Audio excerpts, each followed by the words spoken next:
Halo pemirsa, bagaimana kabarnya? Kembali lagi bersama saya yang pada video kali ini kita akan coba merangkum sebuah serial asal Korea yang diangkat dari webtoon dengan judul Weak Hero Class tahun 2022.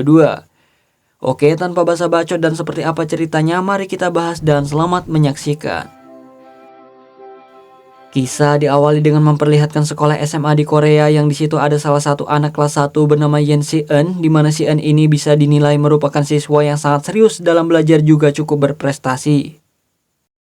Namun jangan heran bahwasannya Si-eun ini memiliki kepribadian yang cukup dingin sehingga akan terlihat betapa datar ekspresi di wajahnya bak tembok di kamar mandi. Pada dasarnya sekolah ini masih terbilang normal, tidak ada masalah, tapi sayang selalu saja ada beberapa siswa yang bangor, berlagak sok pentol, sok jagoan. Ini salah satunya, namanya adalah Yeonbin, anak orang kaya. Ibarat lu punya uang, lu punya kuasa, di mana si Yeonbin ini seringkali melakukan pembulian bersama dengan teman-temannya di sekolahan tersebut. 존나 고맙지 않냐? Melihat Si-eun yang bersikap cuek tanpa menghiraukan sekitar membuat si pentol ini penasaran dan melempar sepatunya ke Si-eun. Yang di situ kita akan menyaksikan betapa dingin dan tajam tatapan Si-eun yang membuat Yeonbin ini merasa tidak ditakuti dan ingin memberi pelajaran ke Si-eun. Namun momen menegangkan itu terhenti seketika tak kala beberapa siswa kelas lain masuk berniat menghajar salah satu siswa kelas tersebut. Dan ini dia orangnya, bernama Suho, siswa yang akan dihajar keroyokan karena telah memukul salah satu dari mereka, yang namun ternyata Suho ini merupakan tipikal siswa yang jago berkelahi, yang hal itu langsung dibuktikan dengan bagaimana si Suho ini dengan santai mengalahkan orang-orang yang mengeroyoknya.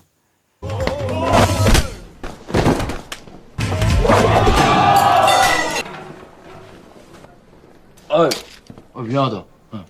Perlu diketahui bukan hanya di sekolah, ternyata Si-eun ini memang bersikap dingin kepada siapapun, bahkan kepada ayahnya sendiri. Dan satu hal lagi, ternyata orang tua Si-eun ini sudah lama berpisah sehingga Si-eun hanya tinggal berdua saja dengan sang ayah. Keesokan harinya Si-eun datang lebih awal ke sekolah, yang ternyata di kelas sudah ada siswa yang lebih dulu datang tapi molor alias tidur, yang tak lain itu adalah Suho. Ketika jam olahraga tiba, Si-eun ini kehilangan sesuatu, yaitu kostum olahraga di tasnya, yang pastinya itu semua adalah ulah dari Yeonbin dan teman-temannya. Sehingga ketika jam olahraga usai, Si-eun pun mendatangi mereka dan memperingatkan untuk tidak mengganggunya lagi. Tak terima dengan peringatan itu, si Yeonbin pun kesal dan menyuruh pengikutnya untuk mencekik Si-eun yang lemah dan nyaris membuatnya kehabisan nafas.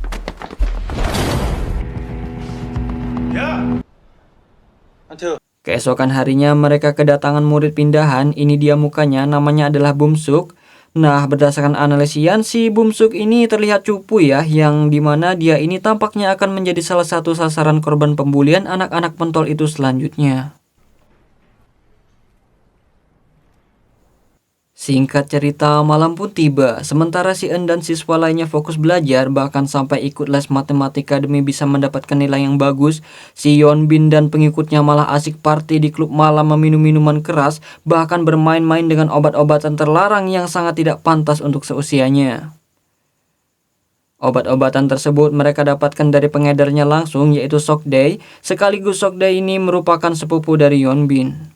Beberapa hari kemudian tibalah hari yang cukup penting di mana mereka akan mengikuti tryout, yaitu latihan menjelang ujian. Nah, yang kali ini juga kita akan sangat dibuat jengkel dengan si pentol Yeonbin, di mana ia berulah kembali dengan memanfaatkan Bumsok yang culun untuk menempelkan obat jenis fentanyl ke leher Si-eun agar merusak fokus Si-eun saat mengerjakan soal tryout. Yang dengan diancam akan dibully seperti siswa lainnya, akhirnya si Bumsok ini mau melakukan meski dengan penuh rasa bersalah. Benar saja, setelah beberapa saat kemudian kepala Si-eun pun langsung pusing, mual dan melayang-layang akibat dari efek obat tersebut, yang alhasil banyak soal-soal latihan milik Si-eun yang tidak terjawab dengan benar, yang padahal soal-soal tersebut seharusnya cukup mudah untuk diselesaikan bagi Si-eun.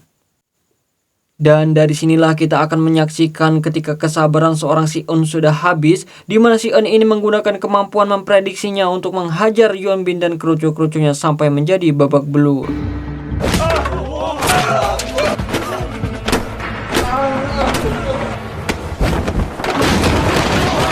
Beruntung ada Suho, si tukang tidur, yang menghentikan Si-eun sebelum ia bertindak di luar batas. Yeonbin pun dibawa ke rumah sakit serta di situ ada ibunya yang memarahi si Eun. Namun si Eun menunjukkan bahwa anaknya telah menempelkan obat jenis fentanyl percis seperti koyo di lehernya yang juga di situ disaksikan oleh gurunya, sehingga demi menjaga nama baik sekolah si ibu guru itu pun menyarankan agar Yeonbin dipindahkan ke sekolahan lain. Tak terima dengan apa yang telah si Eun buat, Yeonbin pun berniat membalas si Eun dengan membayar berapapun agar sepupunya mau membantunya untuk memberikan perhitungan kepada si Eun. Singkat cerita, beberapa hari kemudian, tepatnya ketika jam pulang sekolah, di mana Yeonbin dan yang lainnya sudah menunggu untuk memberi perhitungan kepada si Eun. Tanpa bacot-bacotan, si Eun pun langsung mendapat tamparan yang cukup keras dari Sokdae, disusul dengan membawanya ke suatu tempat. Bumsuk yang melihat pun khawatir akan terjadi apa-apa kepada si Eun, yang pada dasarnya si Bumsuk ini memang tertarik untuk berteman dengan si Eun, yang dibuktikan dengan ia yang berusaha mendekati si Eun dengan ingin ikut les matematika bareng di tempat yang sama dengan si Eun. Nah, saat melihat si Eun akan dieksekusi secara keroyokan, disitulah ia langsung menemui Suho untuk meminta tolong membantu si Eun yang sedang dalam bahaya. Awalnya Suho menolak sebelum akhirnya dia bersedia setelah diiming-iming Bumsuk akan mengganti gajinya 2 kali lipat. Sebagai informasi, ternyata si Suho ini selain sekolah, ia juga bekerja paruh waktu sebagai pengantar makanan, yang itulah kenapa si Suho ini sering ketiduran di kelas. Kembali lagi ke si Eun yang akan dikeroyok, di mana sekali lagi kita akan dibuat kagum campur sedikit deg-degan saat si Eun menggunakan ilmu matematikanya untuk memprediksi tindakan apa saja yang harus dilakukan saat dalam kondisi terdesaknya. Disitulah ia memanfaatkan barang-barang di sekitarnya untuk membela diri, yang alhasil dia berhasil menumbalkan Sokdae dan yang lainnya dalam waktu yang cukup singkat.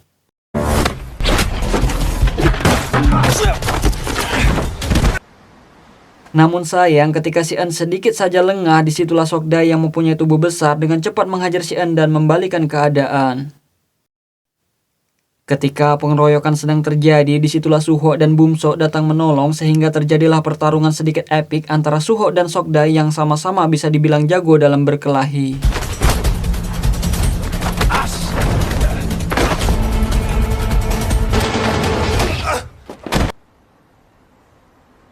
정빈, Akhirnya dari kejadian itu mulailah terbentuk persahabatan antara si Eun dan Bumsuk dan Suho tak kala mereka pergi ke tempat kerja Suho dan mabar bareng di sana alias makan bareng. Di samping itu, Sokdae dan anak buahnya harus mempertanggungjawabkan pekerjaan mereka yang tertunda akibat kejadian siang tadi, yang di sini kita akan diperlihatkan oleh bos mereka, namanya Gilsu, tandai muncungnya seorang penjahat yang sebenarnya yang merupakan bos dari bisnis obat-obatan terlarang, perjudian online, dan bahkan pinjaman uang secara ilegal. Yang di situ dia langsung menciderai tangan Sokdae sebagai peringatan atas kelalaiannya.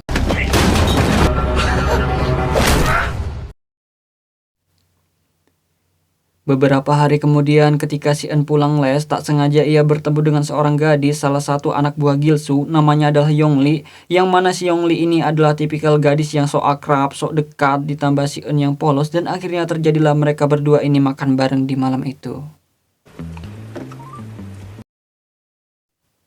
Keesokan harinya ketika si Eun dan dua temannya sedang duduk bareng, tiba-tiba datanglah Yeonbin yang secara tak terduga memohon kepada si Eun untuk memberikan kesaksian ke pengacaranya perihal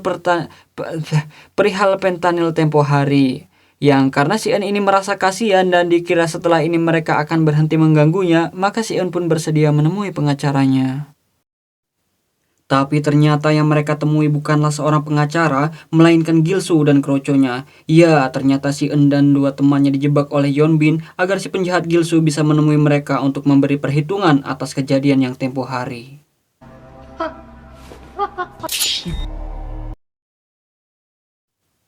Dan alangkah liciknya si Gilsu, di mana ia meminta anak-anak sekolah ini untuk membayar uang sebesar 15 juta won atau senilai 160 juta rupiah sebagai ganti rugi atas cedera yang dialami anak buahnya, yang jelas-jelas seperti kita ketahui bahwa itu adalah perbuatan Gilsu itu sendiri. Bukan hanya itu, teror demi teror juga mereka lakukan, yang tentu saja mereka melakukan itu agar si Eun dan kawan-kawan merasa terdesak dan segera memberi uang yang Gilsu inginkan.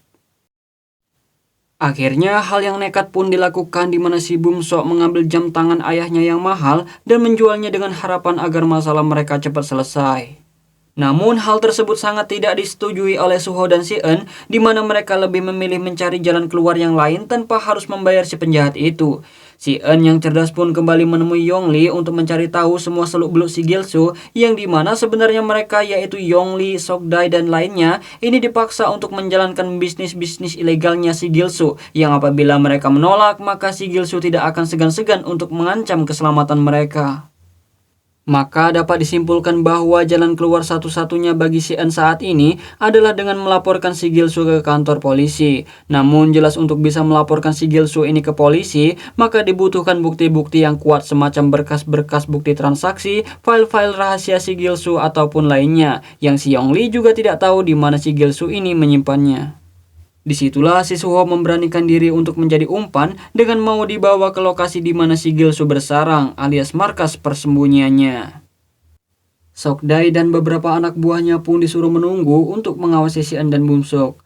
Ketika si Suho sudah sampai di lokasi, ia pun langsung meng-Sherlock lokasi yang menjadi tempat persembunyiannya si Gilsu, agar Si-eun dan Yombin bisa menyusul sembari melapor ke polisi untuk langsung menggerebek Gilsu dan ante-antenya. Seperti yang sudah bisa kita tebak, apa yang dilakukan Gilsu bukanlah sambutan hangat kepada Suho yang ia berikan, melainkan betapa teganya ia tak kala Suho lengah ia langsung memukulnya dengan pipa besi. Dan di situ Gilsu pun langsung tahu rencana mereka saat melihat percakapan Si-eun dan Suho di HP-nya Suho. Tahu bahwa polisi akan datang menangkapnya, Gilsu pun segera memerintahkan anak buahnya untuk berkemas memindahkan semua barang bukti ke tempat yang aman. Sial bagi Bumsuk yang datang lebih dulu, dia pun langsung ditangkap dan dibawa ke suatu tempat bersama Suho. Yang dari hal ini Gilsu pun menyadari bahwa Yongli adalah pengkhianat yang bersekongkol dengan Si-eun dan dua temannya. Yang setelah itu ia pun langsung memerintahkan Sokdae untuk membawa Yongli ke hadapannya. Berlokasi di sebuah tempat wisata yang terbengkalai, di situ ada Gilsu dan anak buahnya menunggu kedatangan Sokdae yang membawa Yongli. Sementara Si-eun segera menuju ke lokasi tersebut setelah mendapat serlokan dari Yongli. Dan ya, di situ Gilsu langsung menghajar Sokdae habis-habisan karena tidak becus mengurus anak buahnya, dan betapa kejamnya si Gilsu di mana dengan pisau kecilnya itu ia berniat membunuh Suho dan Bumsuk hanya untuk menunjukkan bagaimana cara menjadi pemimpin yang sesungguhnya. Sokdae yang sudah lama muak pun memberontak dengan memberi perlawanan kepada Gilsu, namun karena Gilsu juga cukup mahir gelut, ditambah ia selalu menggunakan pisaunya, akhirnya Sokdae pun jatuh dan mengalami kekalahan. Melihat Sokdae kewalahan, Yongli pun tak tinggal diam dan langsung memukul batoknya si Gilsu yang entah atau pukulan Yongli yang kurang kuat, di mana Gilsu langsung bangun dan mencekik habis-habisan Yongli yang kecil itu. Beruntung ia terselamatkan oleh suara kedatangan polisi yang disusul dengan Si-eun datang untuk menyelamatkan teman-temannya.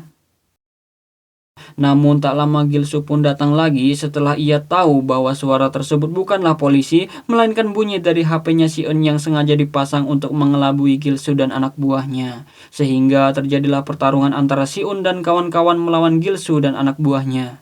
Dan ketika mereka sedang bertarung, disitulah datang seorang polisi yang sesungguhnya, yang namun karena polisi tersebut hanya seorang diri, Gilsu pun berhasil kabur dengan memanfaatkan satu anak buahnya. Tepat di dekat wahana air, Si-eun pun berhasil mengejar Gilsu yang sudah tidak tahu akan lari kemana lagi. Sempat terjadi duel 1 lawan 1 antara Si-eun dan Gilsu, namun Suho segera menyusul untuk membantu Si-eun. Sehingga akhirnya mereka mampu mengalahkan Gilsu dengan kombinasi keroyokan. Di samping itu, Sokdae yang ingin menyelesaikan semuanya secara gentle pun memilih untuk menyerahkan diri ke polisi dan menyuruh Yongli untuk kabur dan mencari kehidupan yang lebih baik. Setelah semuanya selesai, Suho pun dibawa ke rumah sakit untuk mendapatkan perawatan lebih lanjut karena ialah yang mendapat cedera cukup serius ketimbang lainnya. Sementara itu, Sokdae akan dipenjara untuk beberapa waktu dan Gilsu dibawa ke ruangan khusus yang ternyata di situ ada Bumsuk yang seorang anak pejabat dan ajudan ayahnya, di mana ayahnya menyuruh ajudannya untuk mengajari Bumsuk agar menjadi anak yang kuat dan bisa melindungi diri dengan memukul si Gilsu. Namun karena si Bumsuk terlalu lemah dan cupu, akhirnya si ajudannya lah yang harus turun tangan dan menunjukkan kepada Bumsuk bagaimana cara menghajar seseorang.